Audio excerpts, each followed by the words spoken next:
here from the University of Michigan Flint.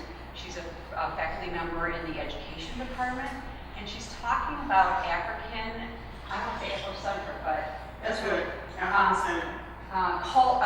Education curriculum. And part of what she wants to do is talk about what she's been working on and then get feedback as well. She's looking for that kind of feedback as she continues her research. So I will turn it over to Dr. Hurt and take it away. Oh, I have to do some housekeeping stuff, I forgot. Oh, yeah. Bathroom's down the hall. If I get pushed in at 8:45, it's because we promised to be out by 8. Many of you already know that. And if you want any more information about Neighborhoods Without Borders, we have it on the back table, and I'll certainly talk to you about it after the presentation. Is this on? Yes. It is? Hello everyone, how are you today? Good. First of all, let me thank you for being here today. But before I start, I want to give honor to the ancestors. I want to invite them here. As African tradition, we always invite the ancestors into any of our gatherings. And I know you guys, y'all know what ancestors are, right? Okay, I need to explain it, that I know. The people that have transitioned on, right? But who are yet here with us in spirit. So I invite them to be with us today. I give honor to Source, God, Creator, Jehovah, Yahweh, however you want to call upon that Supreme Source. Invite the Supreme Source to be here with us as well. And before I get started, I have to ask for the elder in the room. The African tradition is always ask for permission to speak from the elder in the room. Now, I might look and say I admit, but there's a few more white-haired folk around. So y'all can decide which way y'all would take that one. Can I have permission to speak, somebody? Yes. Thank you. Thank you. That was close. All right. And so with that, I'm going to begin my talk. This is going to be about my book, Alchemy of the Soul, and African-Centered Education. And then afterwards, as Don said, I really want this engagement. So I'm going to take you on a journey, because this is my journey, and I'm inviting you on this journey with me. And then we're going to do some thinking together, okay? Is that all right with you?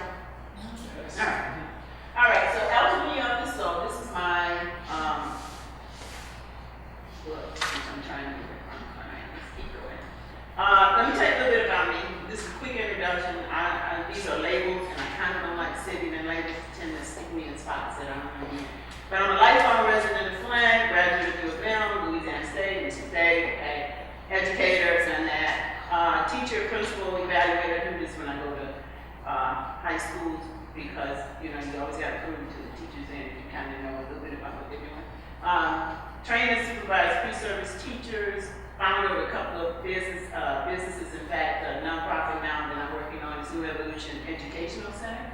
The only reason why I bring that up is because I'm so excited about it. I'm in the process of developing that for the North Gibbons Flint right now. I do mindfulness and meta-awareness training. Anybody familiar with mindfulness? Okay, good. That's why y'all got that serious. Okay. And I provide that practice to organizations and schools around the area. This starts with a dream, and I'm going to read from you out of my book. Now let me tell you, I've always been associated with education on some level. I didn't want to do it. When I was 17, I was teaching in African Center School. It was called the University of El Islam during the 60s. I'm sorry, I'm dating myself, okay. And I taught second and third grade. And I decided at that time I did not like little people. And so I just decided to do something different. But when you have a purpose, you always wind, if you go 360 degrees, you always sort of wind that up in your purpose. And resulting from that teaching experience, I moved on to other things. I became an electrician, General Motors, and my path just went on. And then I wound right back around, quitting General Motors, went back to school, decided I was going to be an educator. And one of the things that really moved me was I had young people I was trying to get through the educational system in the city of Flint. And I had managed to navigate it, right? But that next generation was not as what I would, and I'm not going to say they were not successful. Let's just say they had a few more bumps along the way than I did, and it was a little struggle getting through. While I was in that process, I volunteered over at one of the local high schools, my alma mater, and I was looking at grades that I had the privilege of putting them on cubes. And I was looking at the grades, and I was algebra 1, right? It's just the basic algebra. You had to get the other ones in order to take the ACT. But the algebra 1s were D's and E's, just continuously D's and E's I'm putting on. And I'm crying by, after about 10, 15 minutes of this, I'm totally crying because I'm well aware of what that means for predominantly African American children over and on. And at that point where I began. I take on this journey back into education because I wanted to start a school.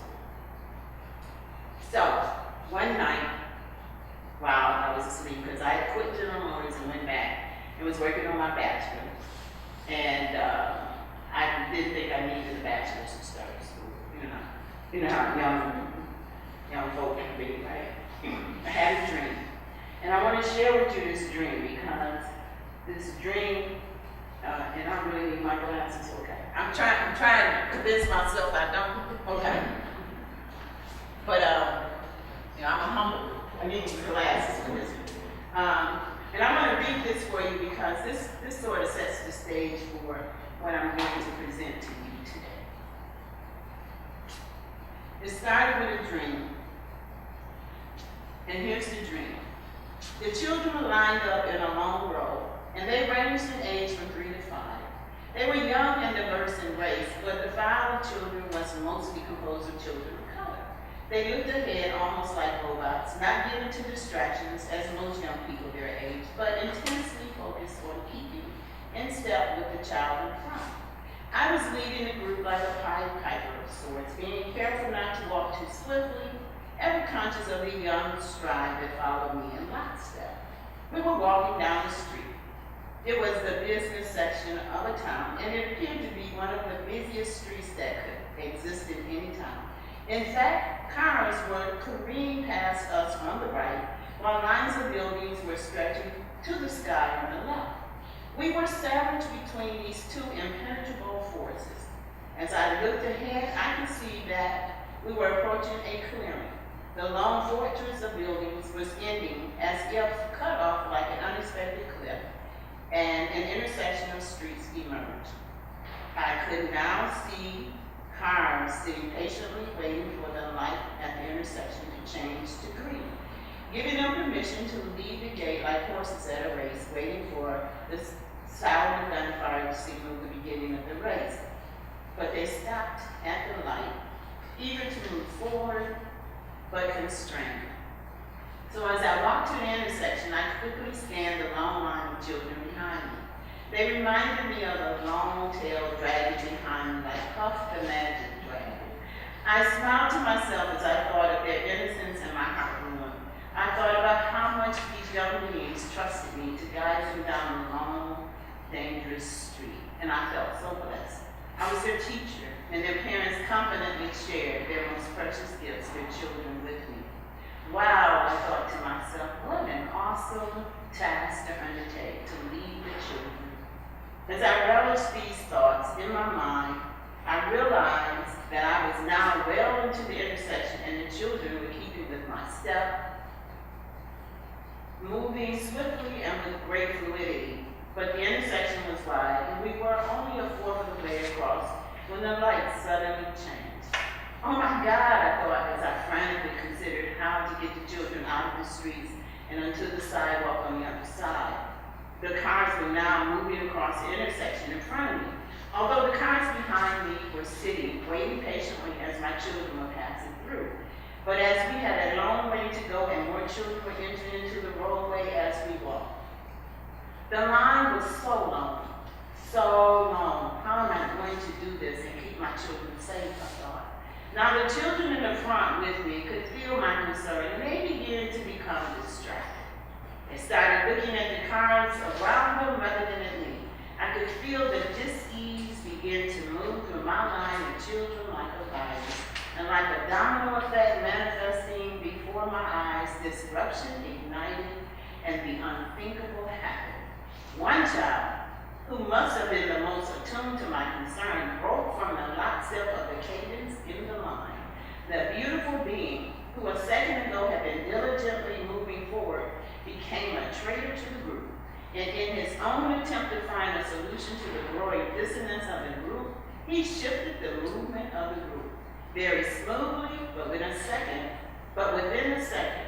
that child shifted his body away from the direction of the group and then unlocked his foot from the lockstep in one seamless motion and began to take action. He began to sprint with legs stretching forward and arms whipping like a turbine engine. He had one goal in mind, and that was to get to the other side of the intersection as quickly as possible. In that moment, he committed mutiny and blindly led his herd of compliant rebels with him into the oncoming traffic. Right before my eyes, in that space where no amount of my shouting to remain calm could drown out the screeching of tires, the yelling of children, the cracking of bones, and slamming on of brakes, I found myself in slow motion, observing the chaotic scene of little bodies soaring through the air as if they had grown wings like the little angels that they were. Fear and pain congealed in one huge lump in my throat, choking out my own voice. I closed my eyes as if removing that scene from my eyes would allow me to erase it from my reality. But surprisingly, it appeared to work. The noise stopped abruptly. Instant silence filled my ears. I opened my eyes, and it was then that I realized that I had been dreaming. It was all just a dream, a horrible dream. I had been dreaming.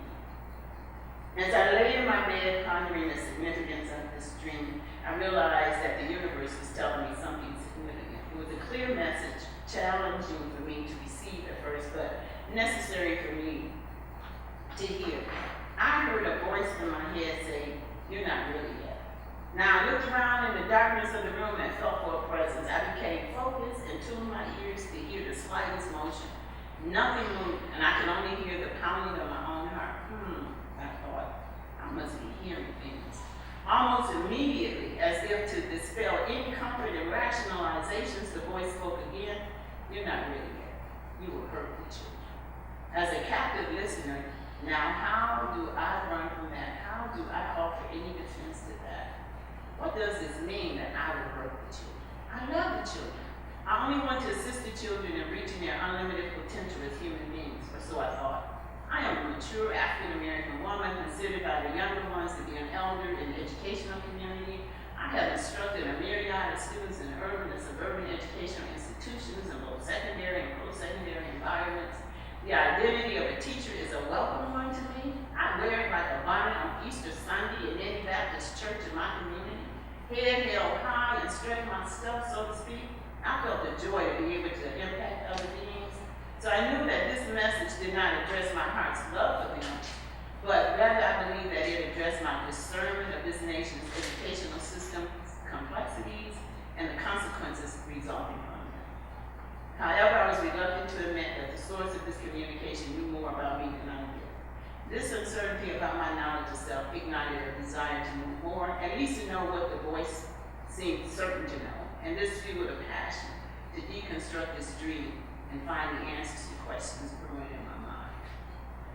That was the beginning of this journey that I went on, and it caused me to pose a question, and that question was about education. And it was about education for African American children.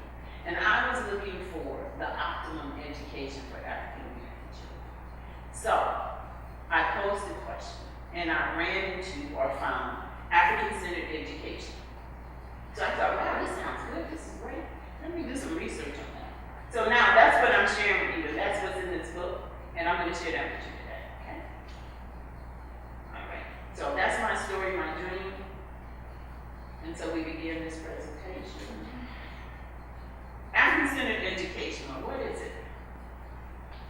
An African-centered educational model is one that provides students of African descent, and if you note that, you're going to find that I spell African several different ways, one with a K and one with a C, and it's just me. It's that in some researchers I think it's an act of defiance, I like it. But they spell African with the K, and it's spelled both ways. So, keeps you back and forth. So, an African-centered educational model is one that provides students of African descent with an education that deconstructs the hegemonic influences of this society. Society promotes a positive self-concept and acknowledges African cultural heritage. This educational model is established upon the concepts of African nation building, spirituality, and African cultural traditions. It is centered in the African worldview systems, the epistemology, the ontology, the axiology, the cosmology. And those are big words. Let me tell you what they mean. It's about how African people see themselves in relationship to the universe, in relationship to others, how they see themselves in relationship to spirituality, and how they see themselves in relationship to how knowledge is made. Okay?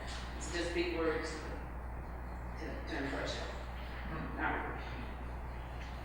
So with that, I want to talk about what is an African-centered education. Now, there are many ideas and definitions of an African-centered education, and among African American people, it's like there are a lot of different ways to think about it. You can have a supplemental African-centered experience where it's only, they have the traditional public schools, and then, you supplement that with a few facts, which is something we kind of do today, with a few facts on African folk.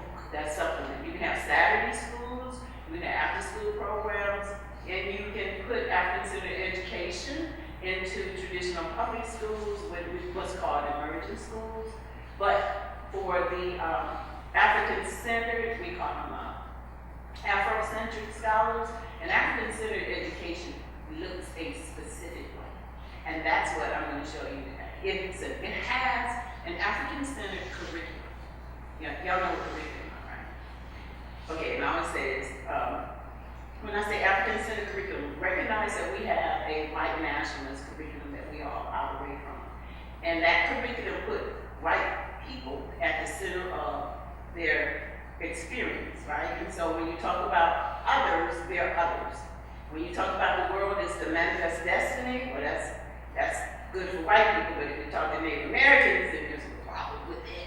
And when you talk about slavery, talk about, the South, how it built up this country, and that's really great for white people. When you talk about African Americans, it's a bit different. So we are currently have an educational system that is centered in Eurocentrics, is what we call it. And so an African-centered, and I'll talk more about this, but the African-centered curriculum is one that refers to the life experiences, history, and traditions of African people as the center of analysis. And the young people say that the primary question, when I interview young people who are having this experience, the primary question that they face every day is, what does this have to do with African people? And where were African people when these events were going on? And how did this impact African people? So those were the questions that are asked in this experience. So it utilized notice I spelled it with C now, and utilized African American experience as the core paradigm for human liberation and higher level human function.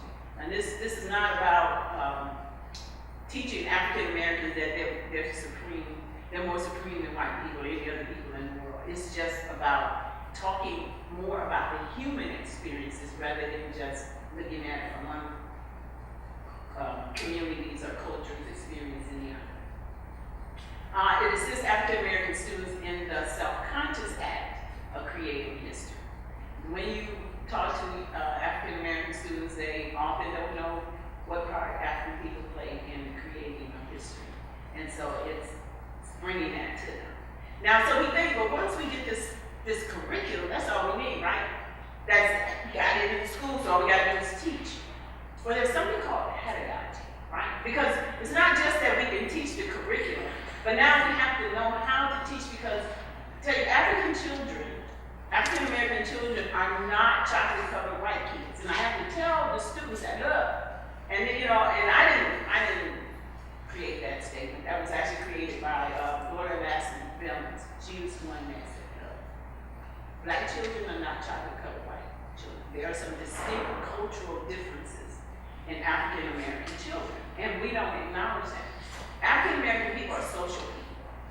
And you know, if you go to these schools, children tend to, they don't just give you authority. You have to earn it, or you gotta at least make me feel like you're interested in me before I'm going to listen to anything you have to say. So they're social. They also have rhythm, and that's very important. We're spiritual people, right? And so spirituality is very important. These are some very real components of, and their psychic memory is, they come up, of who African people are. So you need that pedagogy. So that pedagogy shows up in call and response. That pedagogy shows up in ritual. Rituals are very important. It's not actually to all people, but rituals are very important to African children. They have to have those rituals. Affirmations. Starting school with affirmations. You know, I'm hip hop. I can't, you know, that's that rhythm, right? So you got that going on. Kids can learn so much. Put some music to it. In fact, I can memorize if you give me some music to it. I realize I can't memorize stuff if I don't have music. So, but the pedagogy is a pedagogy derived from African historical continuum and cultural dynamics. It endeavors to stimulate and nourish creative and critical consciousness and to inculcate through study and application a firm conscious commitment to the reconstruction of true African nationhood and the restoration of the African historical cultural continuum. And that you can have European Americans teaching African-centered education, and it does, and it will not have an impact, because if you teach it with a Eurocentric pedagogy, right, drill and kill, right, just remember these facts, right, then you're not tapping into that African-centered pedagogy that's most specific to African Americans.